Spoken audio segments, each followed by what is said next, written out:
ರಾಜ್ಯದ ಮುಖ್ಯಮಂತ್ರಿಗಳಾಗಿರ್ತಕ್ಕಂಥ ಸಿದ್ದರಾಮಯ್ಯನವರು ಪಕ್ಷದ ಕಾರ್ಯಕ್ರಮ ಮಾಡಲಿಕ್ಕೆ ಹೋಗಿದ್ದಾರೆ.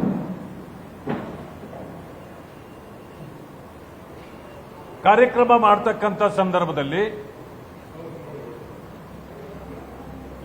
ದೇಶದ ವಿರುದ್ಧವಾಗಿ ಮತ್ತು ಜಮ್ಮು ಕಾಶ್ಮೀರದ ವಿಚಾರದಲ್ಲಿ ಸುಳ್ಳುಗಳನ್ನು ಹೇಳ್ತಕ್ಕಂಥ ಕೆಲಸ ಮಾಡ್ತಿದ್ರು. ಇದನ್ನು ವಿರೋಧಿಸಿ ಭಾರತೀಯ ಜನತಾ ಪಕ್ಷದ ಮಹಿಳಾ ಮೋರ್ಚಾದ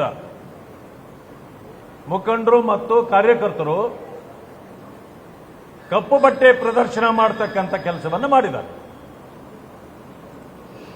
ಇದು ಪ್ರಜಾಪ್ರಭುತ್ವ ವ್ಯವಸ್ಥೆಯ ಒಳಗಡೆ ಇರತಕ್ಕಂಥದ್ದು. ಇಲ್ಲಿ ಯಾರು ಮಚ್ಚು ದೊಣ್ಣೆ ಎತ್ಕೊಂಡು ಹೋಗಿರಲಿಲ್ಲ, ಅಥವಾ ಕಾಶ್ಮೀರದಲ್ಲಿ AK-47 ತಗೊಂಡೋಗಿದ್ರಲ್ಲ ಆ ರೀತಿ ತಗೊಂಡೋಗಿರಲಿಲ್ಲ. ಅದರಲ್ಲೂ ಇದು ಮಹಿಳಾ ಕಾರ್ಯಕರ್ತರು. ಅವರು ಕೂಗಾಟ ಚೀರಾಟ ಆಗಿದೆ. ಅವರನ್ನ ಪೊಲೀಸ್ನವರು ಕರ್ಕೊಂಡು ಹೋಗ್ತಕ್ಕಂಥ ಸಂದರ್ಭದಲ್ಲಿ ಪೊಲೀಸ್ ವ್ಯಾನ್ ಹತ್ತಿಸಿದ ಮೇಲೆ ಕಾಂಗ್ರೆಸ್ನ ಗೂಂಡಾಗಳು ಅವರ ಮೇಲೆ ಮುಗಿಬಿದ್ದು ಹೊಡೆದಿದ್ದಾರೆ. ಇದು ಈ ಗೂಂಡಾ ಸರ್ಕಾರದ ವರ್ತನೆ. ಅದರ ಜೊತೆಯಲ್ಲಿ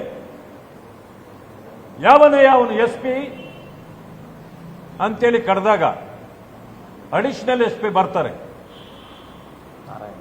ನಾರಾಯಣ್ ಅಂತೇಳಿ. ಅವರು ಬಂದಾಗ ಮಾನ್ಯ ಮುಖ್ಯಮಂತ್ರಿಗಳು ಅವರ ವರ್ತನೆಯನ್ನು ಯಾರಾದರೂ ಗಮನಿಸಿರಬಹುದು.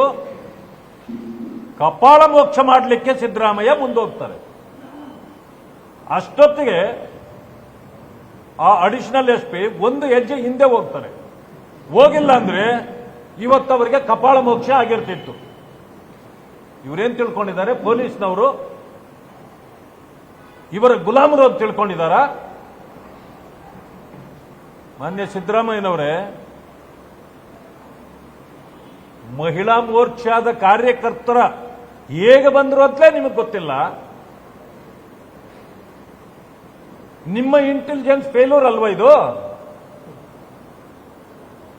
ಈ ಸಣ್ಣ ವಿಷಯಕ್ಕೇನೆ ಇಂಟೆಲಿಜೆನ್ಸ್ ನಿಮ್ಮದು ಸರಿಯಿಲ್ಲ. ನೀವು ಪೊಲೀಸ್ನವರ ಮೇಲೆ ಮುಗಿಬೀಳ್ತೀರಿ. ಆದರೆ ಕದ್ದು ಯಾರಿಗೂ ಗೊತ್ತಿಲ್ಲದಿದ್ದಂಗೆ ಬರ್ತಕ್ಕಂಥ ಭಯೋತ್ಪಾದಕರು ಹೇಗೆ ಬಂದರು ಈ ದೇಶಕ್ಕೆ ಅಂತ ಕೇಳ್ತೀರಲ್ಲ, ನಿಮಗೆ ನಾಚಿಕೆ ಆಗಲ್ವೇನ್ರಿ?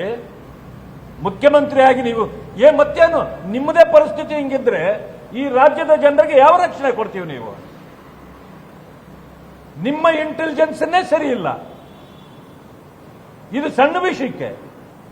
ಆದರೆ ದೇಶದಲ್ಲೇ ಆಗ್ತಕ್ಕಂಥ ಬೇರೆ ದೇಶದವರು ಕುತಂತ್ರದಿಂದ ಮಾಡತಕ್ಕಂಥ ಇಂಥ ಚಟುವಟಿಕೆಗಳಲ್ಲಿ ನೀವು ದೇಶದ ಪ್ರಧಾನಿಯನ್ನ ಪ್ರಶ್ನೆ ಮಾಡ್ತೀರಿ. ನೀವು ಈಗ ನಿಮ್ಮ ಇಂಟೆಲಿಜೆನ್ಸ್ ಫೇಲ್ಯೂರ್ಗೆ ನಿಮ್ಮ ಉತ್ತರ ಏನು? ತಿಳ್ಕೊಳ್ಳಿ. ನೀವಿವತ್ತು ಸಂಪಾದನೆ ಮಾಡಿರ್ತಕ್ಕಂಥದ್ದು ರಾಜ್ಯದಲ್ಲಿ ಕೇವಲ ಜನಾಕ್ರೋಶ ಮಾತ್ರ. ಇದು ಜನಾಕ್ರೋಶದ ಮತ್ತೊಂದು ಭಾಗ ಇವತ್ತು ನೀವು ಅನುಭವಿಸ್ತಾ ಇರೋದು.